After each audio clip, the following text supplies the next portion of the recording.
تمام دنیا میں موسم کی تبدیلی رونما ہو رہی ہے، جیسا کہ یورپ میں گرمیاں جو ہیں وہ شدت اختیار کر رہی ہیں، جس کی ایک وجہ اوزون لیئر میں ڈیمیج پولوشن کی وجہ سے ہے۔ کیا قرآن کریم کی تعلیم میں اس کا کہیں ذکر نہیں، ملتا یہ ہے؟ جو تبدیلیاں ہیں اوزون کی وجہ سے نہیں ہیں، ایک وجہ یہ اوزون کی وجہ سے ریڈیشن اور وہ جو کاسمک ریز کا زمین تک پہنچنا اور زندگی پر بد اثر قائم کرنا یہ ہوتا ہے۔ یہ جو آپ کہہ رہے ہیں نا گرمی وغیرہ یہ چیزیں، یہ وہ گرین ہاؤس ایفیکٹ کہلاتا ہے۔ جب انڈسٹری زیادہ ہو جائے یا پولوشن ہوا میں ڈسٹ وغیرہ پارٹیکلز دھواں بڑھ جائے تو یہ اس کے نتیجے میں ایک لیئر بن جاتی ہے اوپر، جو زمین کی گرمی کو پوری طرح ریلیز ہو کے اوپر نہیں جانے دیتی،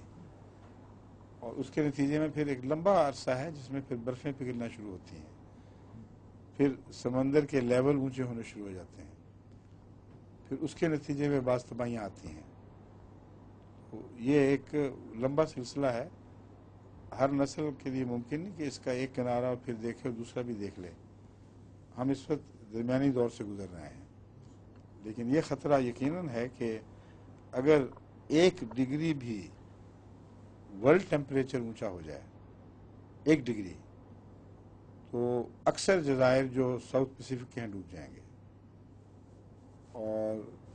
زمین کا جیوگرافی بدلنا شروع ہو جائے گا، اور جو مانسونوں اور دوسرے بارشوں کے رخ ہیں ان میں بھی تبدیلی واقع ہوگی، اور بہت سے اثرات ظاہر ہوں گے جو انسانوں کے لیے خطرناک ثابت ہو سکتے ہیں۔ تو یہ پولوشن کا ایک دوسرا پہلو ہے، لانگ ٹرم ہے جو، اور یہ پولوشن ان کو پھر بچا نہیں سکے گی، چاہے افریقہ میں جب پھینک دیں یا ناروے میں ڈمپ کر دیں، وہ عالمی تبدیلیوں میں جب تبدیلیاں پیدا ہوں گی تو یہ ختم ہوں گے۔ مجھ پر یہ تاثر ہے قرآن کریم کے مطالعہ سے کہ یہاں کے موسم بدل جائیں گے یورپ کے،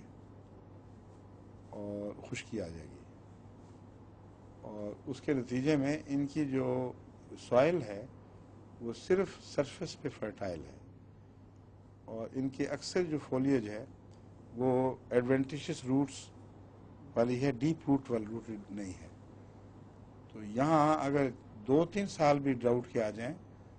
تو غیر معمولی تباہی آتی ہے، اور ان کے نقشے بگڑ جاتے ہیں سارے خوبصورتی کے۔ سطحی زیادہ ہے، گہری نہیں ہے۔ جن ممالک میں سوائل ڈیپ ہے زیادہ، وہاں